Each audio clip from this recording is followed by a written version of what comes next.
Caitlin Clark is participating in shoot-around this morning, going through warm-ups, then some non-contact drills with the second team. Caitlin Clark walked back onto the court, and instantly, the WNBA lost its balance. Cameras captured her jogging, passing, and taking light shots, but it wasn't the drills that sent shockwaves across the league. It was a symbolism. For weeks, she had been sidelined. A groin injury had kept her out, holding one of the league's brightest stars hostage. Now, even her partial return was enough to ignite a media firestorm. This wasn't just another injury update. It was a seismic shift, a reminder that the Indiana Fever season, and perhaps the league itself, still revolves around every step she takes. The panic button wasn't tapped. It was smashed to pieces. Because Caitlin Clark's presence is about more than basketball. She's the engine. Every highlight, every jersey sale, every sold-out arena is tied to her in ways no rookie has ever commanded. And now, with her inching closer to a comeback, the WNBA's delicate balance feels ready to tip. Fans aren't just watching practice footage. They're dissecting it like forensic analysts. Is she limping? Is she pushing too hard? Is she holding something back? Each frame adds fuel to the fire of speculation, and speculation breeds panic. Beneath the surface hype, a darker question lingers. Should she even be back yet? This isn't an ankle tweak that can be taped up and pushed through. This is a groin injury, one of the most lingering, frustrating, and dangerous injuries an athlete can suffer. For some, seeing Clark jogging at practice wasn't a cause for celebration. It was a red flag. Was Indiana risking its brightest star's future for the chance at a fleeting playoff push? Or was Clark herself unwilling to sit? Why to compete? Even if it meant risking re-injury? The ripple effect extended far beyond fans and social media. Inside locker rooms across the league, coaches adjusted game plans. Players snuck glances at updates during film sessions. Teams that had enjoyed a break while Indiana stumbled without her suddenly realized those nights might be over. This wasn't just a return of a player. It was a return of chaos. Because when Clark plays, she bends a basketball world around her. She warps spacing. She distorts defenses. She changes everything. And that's what made her reappearance so volatile. Her fingerprints are all over this season. Her absence didn't just hurt the Fever. It exposed the WNBA's dependence on her. Now, with her back in any capacity, the narrative shifts again. Indiana, clinging to postseason hopes, just got a jolt of electricity. And the playoff race, already tight, could be turned on its head. A league starving for ratings, relevance, and recognition had its golden ticket stepping back into the light. But the question refused to go away. Is this the beginning of salvation or the start of a slow-motion disaster? When Clark went down, the WNBA storyline was brutally clear. Indiana was finished. The groin injury wasn't a bump in the road. It was a multi-week spiral into irrelevance. The Fever, already struggling with injuries to Sophie Cunningham, Sydney Colson, and Ari McDonald, looked more like a rehab ward than a playoff squad. Without Clark shooting, her court vision, and her gravitational pull that distorts entire defenses, Indiana didn't just stumble, they collapsed. Their offense wasn't just inefficient, it was embarrassing. Fans joked it looked like YMCA scrimmage basketball, but the laughter was hollow.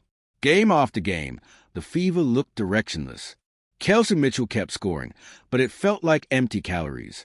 Ali of Boston fought for position, but with no Clark to find her in stride, she was forced into double and triple teams. Possession sputtered. Shots were forced. The rhythm was gone. The confidence was shattered. Clark's absence didn't just sideline a player, it silenced a team. And now, her return, even if limited, threatens to flip the script all over again. Now, with Clark back in the spotlight, every whistle, or lack thereof, will be scrutinized.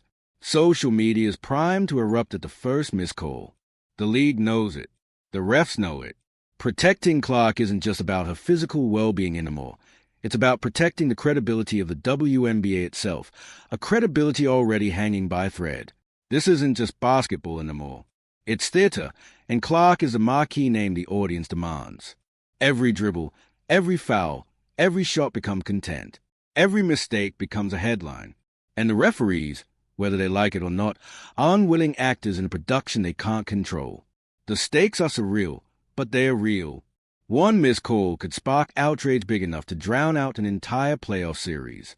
Officials are under more pressure than ever, expected to maintain fairness, ensure players' safety, and navigate the financial and emotional weight of keeping Clark on the floor. The panic isn't just on the court. It's in the silence between whistles, in the delay before a replay, in the aftermath of every collision. And then there's Clark herself, restless, impatient, wired to compete. This is the same player who dragged Iowa through wars, who embraced pressure that would crush most. Sitting on the sidelines while her team unraveled wasn't rest, it was torment. Reports already suggested she was pushing to return, lobbying behind closed doors to get back on the floor. That's who she is. That's always been who she is. For Clark, the risk of re-injury doesn't compare to the risk of watching everything slip away from a bench. She doesn't crave safety. She craves greatness. And greatness always exacts a price. Indiana's medical staff is stuck in an impossible spot. Protect the future or unleash her in the present. There's no perfect answer. No clean solution. But behind all the sports science, game tape, and rehab protocols lies a truth too obvious to ignore. Clark wants to play. And when Caitlin Clark wants something, history has shown she usually gets it. The league can hint, pressure, even try to shield her. But once she laces up, the decision is hers. And that's what truly terrifies everyone. Other stars miss games, and the lead keeps spinning. Clark warms up, and it makes national news. Her presence doesn't just warp defenses. It warps the structure of the entire WNBA. Opposing teams act like they're unbothered, but the anxiety is written on their faces. Coaches project confidence in press conferences, but inside, they are scrambling. This isn't media hype. It's a competitive reality. Even at half speed, Clark can flip a game, a series, a season. That's how fragile the playoff race is. And that's why the WNBA is holding its breath. If she comes back at even 80% of her former self, the entire playoff picture shifts. Indiana, dangling on the edge, becomes a threat again. Without Clark, they are barely functional, an offense running on fumes, a defense spread too thin. With her, they are dangerous. Not because they are perfect, but because Clark makes everyone better, and no game plan fully prepares you for her. Rivals in the playoff bubble understand the margins are razor-thin. A single Clark heat check can send their season spiraling. And that's the nightmare scenario, because Clark doesn't coast her way back. She launches threes from the logo. She attacks downhill. She plays with the urgency of someone who knows how quickly the game can be taken away. The league may not say it publicly, but everyone knows the truth. They've been riding the Clark wave all season. Ticket sales, TV ratings, social engagement, merchandise, all of it traces back to her. Without her, the postseason risks turning into another Liberty versus Aces rerun, familiar but stale. A storyline the league can't afford to sell again. Clark is a disruption. The chaos, the heartbeat of a season that felt like it was slipping away. And now, with her return, everything is back in flux. One player, one injury, one decision, and the fate of the WNBA hangs in the balance. This wasn't just physical. It was psychological. Every player carried the weight of her absence. The Fever weren't simply missing their star. They were missing their identity. But then something shifted. Grainy practice footage surfaced online. Clark dribbling, passing, shooting from mid-range. No contact yet, but close enough.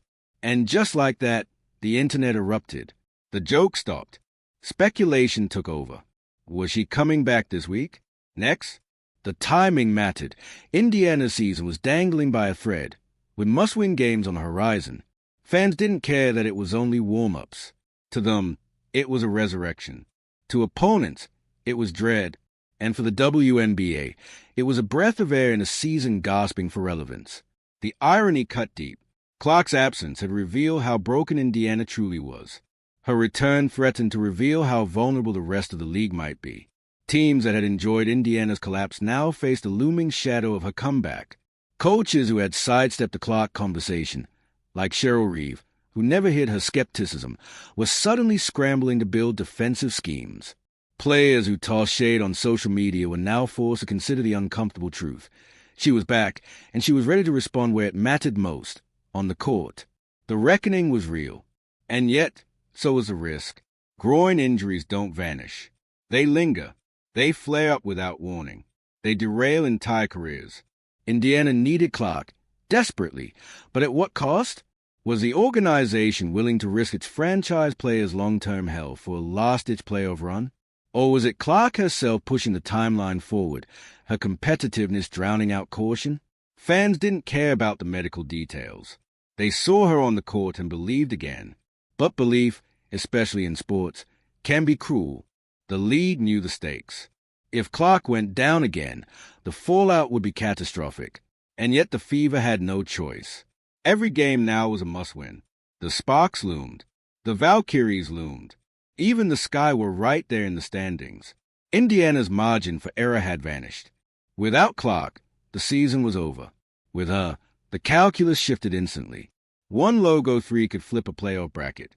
One heat check night could erase another team's season. That's why the league wasn't exactly throwing a parade for her return. Deep down, every other playoff contender knew the truth. Clark's presence could mark the beginning of their end. For Indiana, this wasn't about chasing glory. It was about survival. The roster was stitched together. The chemistry frayed. The confidence eroded. And yet, Clark's presence offered something more powerful than tactics: belief. Even at 70%, she warped defenses. Aliyah Boston wouldn't be trapped on every touch. Kelsey Mitchell wouldn't have to shoulder the entire scoring load. Clark didn't even need to dominate. She just needed to be on the floor. Her very existence gave Indiana hope. But the panic wasn't just about her health. It was about the deeper realization the WNBA's playoff race might be rewritten, live and in real time. Fans knew it. They scoured every practice clip, dissected every step, flooded timelines with reactions. It wasn't just Fever fans. It was everyone. Some begged for her return. Others warned she was rushing it. But everyone agreed on one thing. Caitlin Clark was the center of it all. That's the uncomfortable truth about the WNBA's current moment. Its entire narrative has been reduced to one player. Love her or hate her, the league rises and falls with Clark. And the tension doesn't stop with opponents or fans. It stretches to officials too. Referees have been under the spotlight all season, criticized for how Clark has been treated. Elbows, body checks, no calls. She's taken hits like she was in a boxing ring. Her story dominates because the stakes are massive. For Indiana, for the league, for everyone. Clark's return isn't just a comeback, it's a shockwave. And no one knows yet whether it will be the jolt that saves the season or the spark that burns it all down.